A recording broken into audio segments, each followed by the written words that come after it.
Hello and welcome to 360 Sports on Trust TV. I am Emmanuel Fashemi. I'm full of smile because it's always a sporting day every day of the week. 7 days a week, 365 days in a year. So we'll do sports on 360 Sports coming to your screen from Trust TV, like I said, and we'll have a whole lot lined up on the show this morning from Nigeria to the continent of Africa, to other continents of the world, and we'll look at the big one happened in Europe last night, and a lot of persons are complaining, talking about Kylian Mbappe. At least he needed a parting gift, but this time around it didn't happen for him like that. They will just stay with the league as the league champions. But for the Champions League, I think it has slipped out of their hand. Every season, PSG is a potential winner of Champions League. When will that be? Their search continues after that game at Parc des Princes last night, and was a wonderful one from Borussia Dortmund. These and many more on the show. I am not alone on the show. Let me just quickly introduce my guests on the show, and then we'll begin from the home front. I have, at least it's a pleasure having Umar, one of the finest when it comes to sports. Exactly. Yes, with me this morning, Umar. Welcome to 360 Sports on Thank Trust. you very much for having me. It's always a pleasure being on 360 Sports because, yes, like you said, it puts a smile on a lot of people's face in as much as it makes you cry in most cases. I'm not a PSG fan. So. Okay, I think PSG fan will be like, okay, I think this guy is not showing sympathy, but, you know, your club is not having it very smooth either. So let's not just spill the beans. Let's go on with the show. Okay, let's begin from the home front. Let's start from the glass house where NFF have actually given reason why they had to appoint Finidi George. And one of the reasons is that he has been under study. He has worked with Jose Pizarro. 62 days he worked with Jose Pizarro, more than that, and he has he understands the players, has been there, and that is why this is what gave him an edge over other coaches that actually applied for the Super Eagles job. Now, a lot of questions was asked concerning Finidi George's appointment, and now the NFF has actually come out to give the reason why he was being appointed as the new Super Eagles head coach. So there are a lot of things that comes to my mind when I hear the reasons why NFF asked Finidi George to take over as the head coach of the Super Eagles. Now, there's a whole lot, and then this morning I think we have time to actually dissect it now that the NFF has given reasons why this man is the #1 person to take up this position. Now, look at the whole scenario. When we lose a match or when we're not doing well as a team, everybody's calling for a change of coach, and we're hoping that a lot of things would happen when that, you know, comes to play.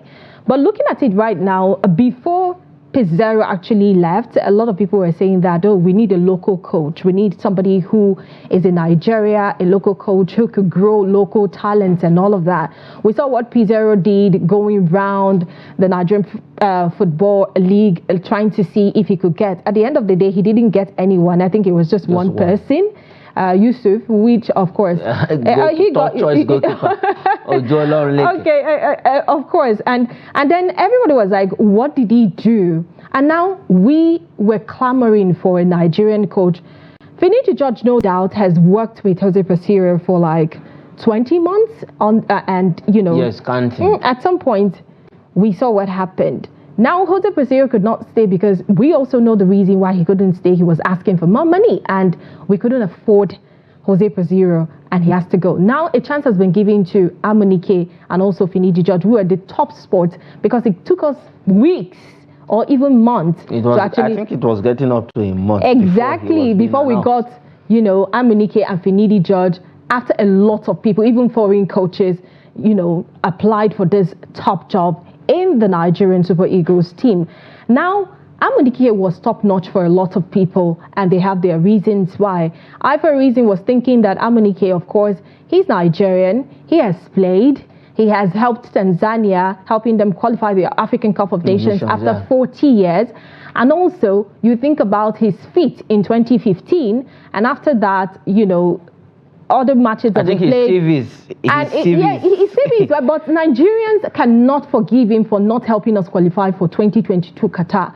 World Cup in Qatar. But he was not he was just an assistant. Exactly, he was just an assistant. No say. So a lot of people would say that is a debris. So that is something that will act against him. And from inside story, a lot of people in the room, when NFF was making that decision that Finidi just takes over the Super Eagles, he didn't have a lot of backing in the room. And this is not something that we call like election, where a lot of people, okay, come on the line, you and I have a say, and say, well, let's go to the ballot and ask that Amunike takes up the Super Eagles. Now we saw the news that Finidi George is the best guy to take up the responsibility. But looking at his profile, Finidi George is somebody who has played. During his time as a player, he was a household name. Yes, and then, of course, when he actually took up the coaching job, because there's a big difference between playing and making success and coaching. We saw the likes of Thierry Henry, who actually didn't do well. I saw the way your face changed. Frank Lampard. And Frank Lampard, you know, they didn't do well. Those are names of a lot of lists, you know, I might just want to go through, but we don't have a lot of time. Now, coming to the Nigerian Professional Football League, which of course he did with Enyimba, it was a good record. A lot of people applauded it. Exactly. And then we saw his trade, where he applied his trade in the Continental, you know, Football League half. He didn't do very bad. They crashed out from the big stage. Exactly, they crashed out. But you know, he has experience with these people. Now, this is where I have a problem when people say that he knows the players. Now, looking at our Super Eagles squad, how many players plays at home? How many players? We really have Ojo Leke in that squad. Yes. Why would say he knows this player? Being that he has worked with Jose Pizarro. And for 20 months. Yes. He has a very close relationship with his boss before he left. And knowing this player in the sense outside, both on the pitch of play and outside the pitch of play, one-on-one with this player. So he knows each player's strength. He knows where this player can fit in. Sports Senator, let me say, let's not forget that, you know, we were, you know, a second place in the African Cup of Nations, the just concluded African Cup of Nations. But let's not forget that Jose Pizarro was struggling. Despite this, was struggling before the African Cup of Nations. The mandate for Jose Pizarro gets to the semi-final, and he surpassed that. So yes, he surpassed that. But why do we always forget that somebody was struggling before a tournament, and that might repeat itself after the tournament? Okay. So do you think that is not a debris of what Jose Pizarro has left behind? We saw the choices. No, he might be different. We saw the two friendly games. But you know, the two friendly games, we didn't do very well either. We won one, and the other one we lost to Mali. Okay, so I'm not saying that Finidi George is actually bad. I actually wish the Super Eagles the very best. And I hope that we achieve a better fate. Okay. We want to qualify for World Cup. Let me ask you this. Exactly. Now. If they put Finidi George and Amunike, who will you go for? Let's say you have the chance to pick one. If I have the chance... Between Amunike and Finidi George. I'll go for... Without being told, I know you love Amunike. But NFF has given reason why this guy was appointed, and let's see what he will do. We just have a few days, weeks to the World Cup qualifier against South Africa. And he will be here. So we will be here to talk about that. And on the show before then, we will look at the squad he's going to assemble, and we can hear that he wants to stay with the players he knows. All right, let's move away from the glass house and go straight to the Women's Football League. The 6 teams for the Super 6 have been confirmed, where the champions of the 2023-2024 league season will be confirmed. But from the organizers, Bayelsa State to host tournaments, that the Super 6 tournament that will be coming up, by next week. Every event will start by next week. We'll have about 6 teams. We have in Group A the likes of that made it through Nasarawa Amazons, who finished the group runners. That is a Group A runners with 27 points. Confluence Queens of Kogi is there, and then we have Heartland Queens of Owerri, mainly for the first time qualifying for the Super 6. And then in Group B, Rivers Angels, 4 points ahead of Edo Queens and Bayelsa Queens. The 3 powerful teams in Group B made it through to the Super 6, as you can see on your screen. And the whole games will come up at the Samsi Siasia Stadium in Yenagoa. 6 teams to battle it out. Who wins the golden prize of the 2023-2024 NWFL season? Wow, I'm very, very excited about the names that I saw at the Super 6. I know, you'll be happy for compliments of Kogi. Okay, so it's not all about that. You know, the Rivers Angels and the Bielsa Queens have always been the names that, you know, comes up recurring years and all of that. But we are seeing that Confluence and Natural Amos, Confluence Queens and Natural Amos. Heartland Queens For the first time, you know, qualifying for the Super 6. And then we might see them, you know, clinch the trophy at the end of the season. Do you think they can? It's a game of chance. It's open, and that's why they're slugging it out. First of all, I'd like to say yes, I love the fact that they're hosting it in Bielsa. Bielsa is a small town, and I feel like this kind of games, getting into small towns in Nigeria, actually brings about publicity and actually brings about boosting economic activities in that area. But I actually also want to say that this is not the kind of competition that we take for granted, because all of these people are here to make a statement. And if people want to make a statement, for example, Heartland, for example, that are just making it, you know, they always wanted to be here, but couldn't have that The thing is, Heartland Queens were even struggling last season. Exactly. So it's a thing of, I want to make a statement, and that is it for me. So you can imagine that people who were classified as underdogs coming out to say, yes, we're no longer underdogs. We are among the big boys now. And the big ladies now. So I think it's going to be a tight one, and I cannot wait for the actions and the thrills that will come for this competition. Okay, the actions and we need a lot of publicity, actually. Of course. You know, we need a lot of people to cover. Doing. Yeah, women of course. Supporting women. Exactly. All right, we just need publicity because the Nigerian Women's Football League has been fantastic this season, and for the very first time over 30 years we have these games on the screen. Just go there, just go online, you watch some of these games online, and probably maybe as it goes, very soon we'll be seeing the games live on our national TV. Also on Trust TV, we can be showing you some of those games live. All right, let's leave the shores of Nigeria and go straight to Europe.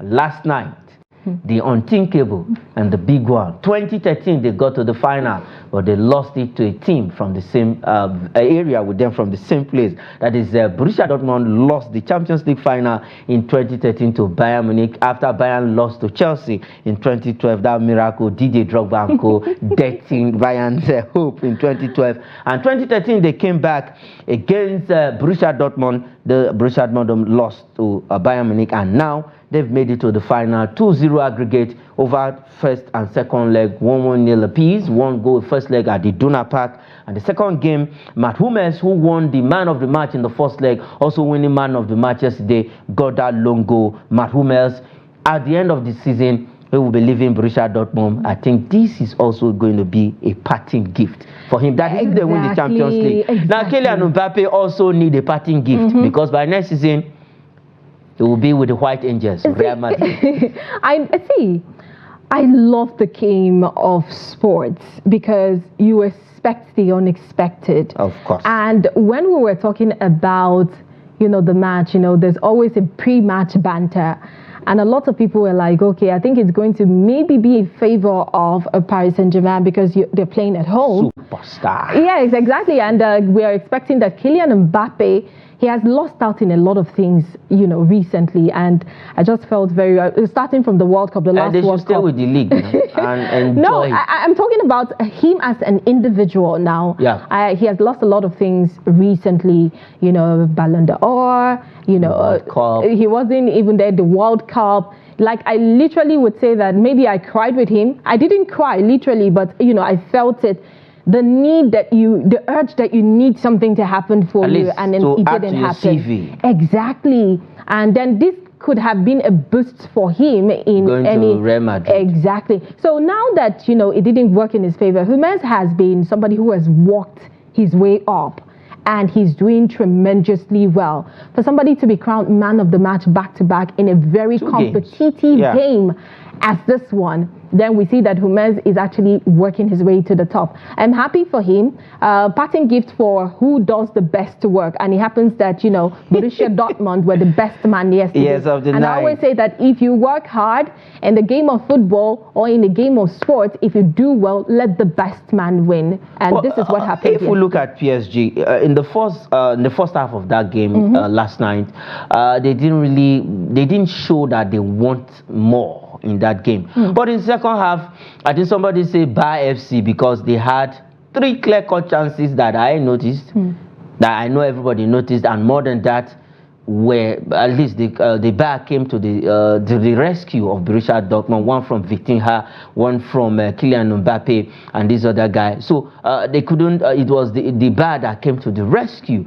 I think if those 3 balls have gone into the net, I think by now it would have been 3-1 against Borussia Dortmund, and they will be in the final. But let's look at the whole play from PSG. What really went wrong for them? Okay, so I think that you know, Kylian Mbappe, having been, you know, in the forefront and everything, I think he was wrongly used. Yes, he was starved of the ball. He was, yeah, he was. But you know, I think that coming into the game with this emotion that we have to win this game to get to the finals when I watch football, I don't look at just the play or what they give physically. Of course, physically actually is very important, but you know, the psyche, the person's emotional state, and what they stand to lose at the end of it weighs on the player. At the end of the day, this player is a human. I feel like we could have given him some chance to actually study the game before entering. And okay, you know, that means starting him yesterday. Exactly. I wasn't for Enrique. I wasn't expecting Enrique to start him yesterday. I was like, okay, let's watch this. This is what happened away. Let's, you know, most of this, I know that it didn't work for some people, but you know, most coach gamble with some of their best players, and it has really, you know, tell a lot on the team lately from what we've been watching. Football is no longer what it used to be. You see teams that, you know, in the past we have like 2-3 men who are taking the whole weight on them. But right now, everybody in their different angle is doing something, and it's important. For a game like this where we have a lot of stars starring, you don't joke with it. Though I was expecting that he rests him a bit, maybe bring him in maybe 30 minutes, and then we have other players who could actually. But when you put the whole weight on somebody who is trying to make a statement, it actually tells in the play, and that is what I saw, away from, you know, the staggering in the beginning, and in the second half it was like everybody wanted to win. Yes, and it happens that the best man won the match at the end of the day. The best team won the match of the night. Borussia Dortmund, young team, Jordan Sancho, the outcast from Manchester United, was instrumental in that game. I know Manchester United fans will be calling the head of Erik ten Hag by chasing that young man away from that team. Let's see how it goes. They are into the final. The last time they graced the final was in 2013 when they lost the final to Bayern Munich, the same team from the same zone. Let's see how it goes. Yesterday it was a good one for them, and congratulations to Borussia Dortmund for making it to the final of the UEFA Champions League this season. All right, let's at least digress a bit from the round leader game. We will come back to that and also look at some other stories. But let's look at these. It concerns athletics, and it's a good news. Yes, all our relay teams have qualified for the Paris 2024 Olympic Games, and one man was so instrumental. He powered both teams, the 4x4 men and then the 4x4 mixed relay team. He powered these two teams into the Paris 2024 Olympic Games that is just less than 100 days away. One man did so well, Chidi Okezie, since 2016 when he's at least changed allegiance to represent Nigeria from US. He has been fantastic, but for the first time, he got a gold medal at the African Games in Accra, Ghana. Chidi Okezie is optimistic ahead of the Paris Olympic Games, where he was alongside Dubem Wanchuku, Dubem Amene, and Sikiru Adeyemi. They secured the 4x4 as in lane for Nigeria in the Paris 2024 game with a time of 3.017 seconds, a split time, and at the end of the day, they qualify for the Paris Olympic Games in the 4x4 and then the 4x4 mixed. What I would say is, can we have more switching of allegiance like this? So and we still have one, Adeleke, who's running for Ireland. Yeah, but, it gladdens my heart that, we have people, resilient people, who are willing to give it all to make sure that the nation that they come from actually is heard all over the world. And this is what Chidi Okezie has been able to prove. That yes, I was with the USA, and he came in wanting to make a statement that it doesn't matter where I run, I am a superstar wherever and whenever, if I put my mind to it. Yeah, and I saw, this tremendous achievement that he has made since 2016, and then, building up, and then for the first time, for Nigeria, he's winning a gold medal. Yeah. I think there's a lot he will be achieving for us before he retires. He's the next Usain Bolt for Nigeria, and I'm so happy for this very, very beautiful fit. We'll look out for him and see more achievements that will be coming during the Olympics. I expect nothing less. When it comes to athletics, after the reigns of the former champions. Are you a fan of athletics? Yes, actually, I'm a fan of athletics. I watch them a lot, and it really fascinates me how somebody can, run like a giraffe and do so much. So I tried athletics when I was doing sports, back then, but it wasn't really my thing. So I had to, stay where my power could actually, where my strength and energy could actually keep me. So I do more of the indoor games than, the outdoor games. All right, for Chidi Okezie, he's optimistic ahead of the Paris Games, and he has said that Nigeria will come back with a gold medal. Gold medal, silver medal, bronze medal, and that is what we'll be looking at. And the good news is that all our athletes this year are on fire. So when we get to the Olympics, the world will hear from us. All right, let's leave athletics and quickly look at some transfer story. Let's start this one from Old Trafford. Yes, Old Trafford it is, and they say it's theatre of dreams. It has now become a theatre of nightmares for the fans and the players. Now, Manchester United to show Erik ten Hag exit at the end of the season after that 4-0 thrashing at Selhurst Park in the hands of Crystal Palace. And one man they look to at least they are looking to sign him. Oli says, okay, you can come and get me, but let me show you a glimpse of what I can do to rescue you from these troubles. Now, Erik ten Hag at the end of the season might just be leaving Manchester United. I think the problem of Manchester United is not just the coaching department. From the time of Ole, we've had this problem up till this time, and it's been something of concern. It's not surprising that Erik ten Hag will be shown the way out. A lot of people have expected it, but the problem is, if he's shown the way out, who do you go for? And is this person bold enough? Because I feel like there needs to be a total overhaul of the club, of the team entirely, ranging from the building, from the people that are playing. I saw something on a very light note. For you. Ronaldo said this and he was sent out.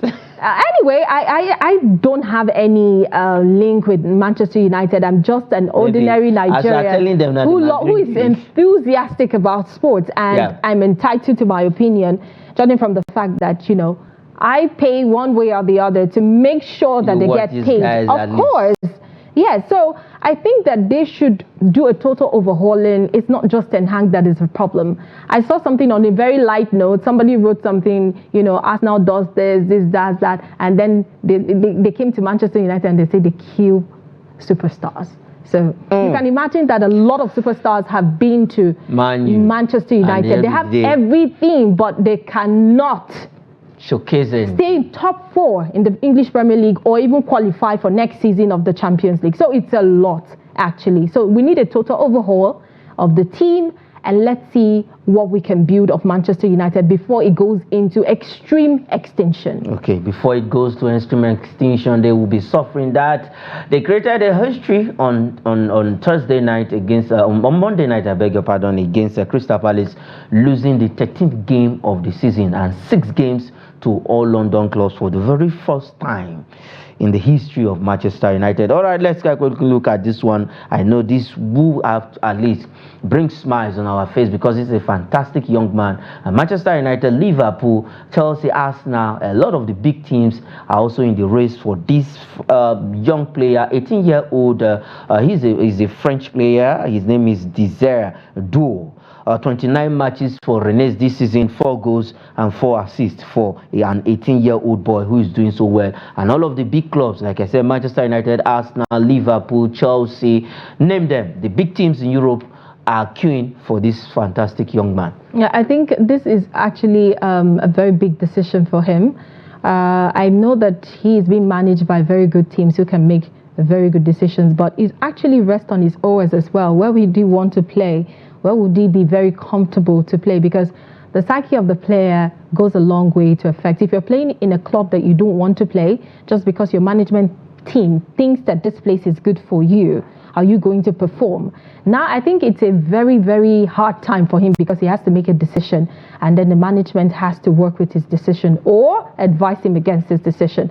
But right now, I don't envy any player right now in this position who are actually, a lot of big teams in Europe are queuing to get you. The money will come, but are you happy at the end of the day? That's a big question. That's a big that question I always want to ask them if I see them. One on one. No, don't worry. I will give you a link that you ask this guy. Yeah, because I know there's a lot of things that happens, to these superstars. I'm always very, very concerned about your emotional state of mind and your mental health, basically. All right, that is where we'll be leaving it on the show, my dear. What you say you want to ask Desire Do a question, and many other people, exactly. All right, and others. Okay, that is where we'll be leaving it on the program. 360 Sports on Trust TV. Thank you. Thanks for joining me on the show. Thank you for having me. Having you on the show. It's always a pleasure. And for all of the PSG fans out there, just hold your breath. Next season is there. You can still win the Champions League. All right, that is it on the program. I am Emmanuel Fashimi. Say thanks for watching.